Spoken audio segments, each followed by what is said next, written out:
Hey fellas, Meat Trapper here. Today we're going to take a look at ExpandedPanTraps.com newest product. It's the big pan for the Bridger number 5 coil spring trap, and this thing is a beast. Stay tuned.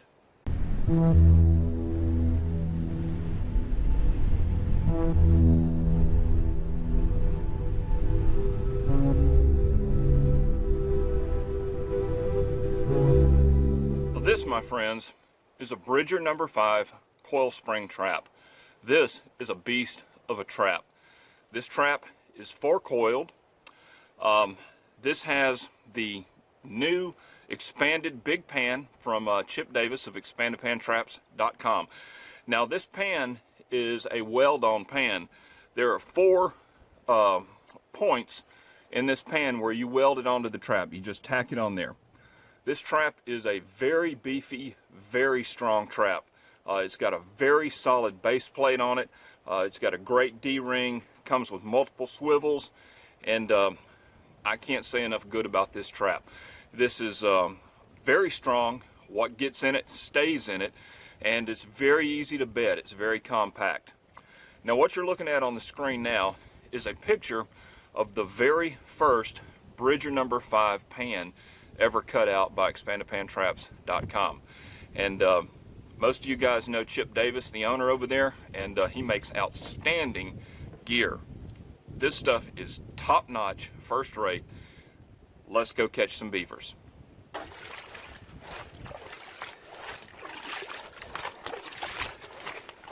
Alright, what I'm doing, making a caster mount set here, digging out my trap bed, getting it good and solid.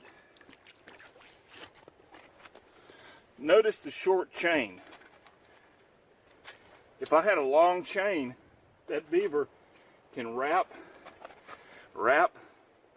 get up in there and get tangled up. And if I have him by the front foot, he's going to twist off. By short chaining him, he's stuck right here. That way, I don't have to worry about a drowning rig or any of that crap. Plus, he'll be alive when I get here.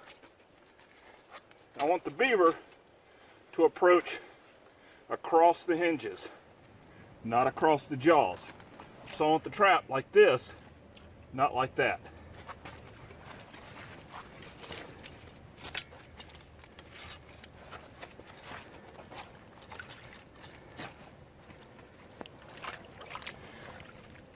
I want the trap offset, not dead on center, but over. Because when he's walking, his legs are not in the center of the line of travel. His feet are off to the side.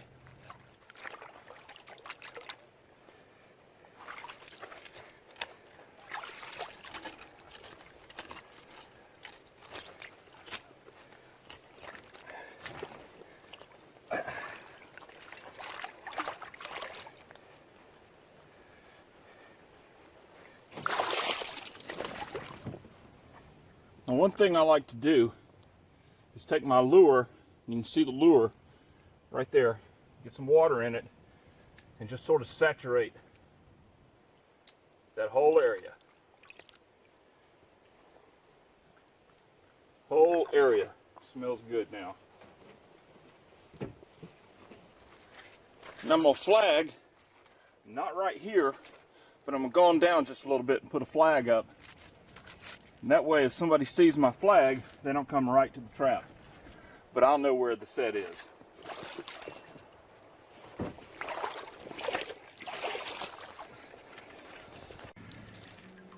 Well, I wonder where the trap should go. Now, fellas, that's about as perfect a funnel as you're ever going to find. You can see the well-worn trail coming up out of the water. And then the natural funnel cut in. I mean, you just put your foothold right there. I mean, you could put a snare, body grip, anything you wanted right there. And the next animal through is yours. It doesn't get any better than that. Now I put a total of 6 sets in. The next morning broke bitter cold at 16 degrees. All right, it's the next morning, and we're gonna go see if we got any beavers in our Bridger number 5 coil springs. Those are beefy traps, and I expect if anything got in them, they'll be waiting on me. But it is bitter cold. There's ice on the water, so let's get the boat in the water and let's get on with it. Now I'm kind of in deep water, so this is difficult filming given the temperature, but I want you to see the catch that the Bridger number 5 with the big pan on it did. Now, everybody's going to tell you that you can't trap beaver by the front foot because they'll twist off. Look at how high that catch is with this trap. That is the key thing.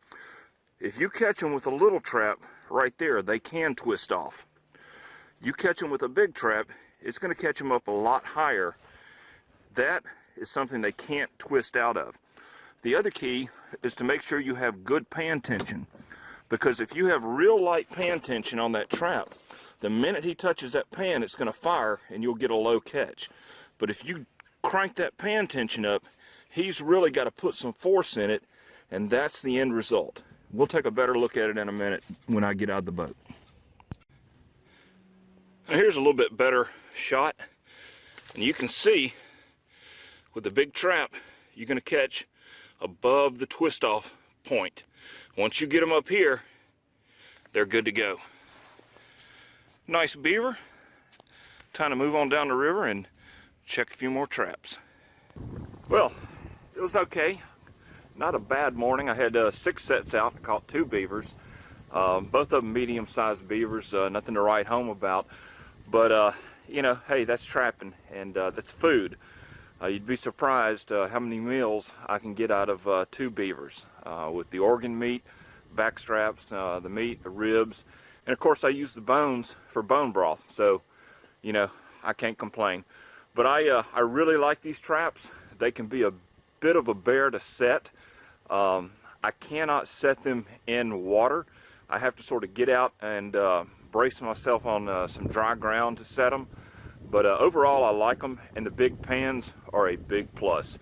You know, I don't know how many more catches you make because of them, but I want to stack the odds in my favor, because when you get out in this kind of weather, you're putting in this kind of effort, I want every advantage I can get.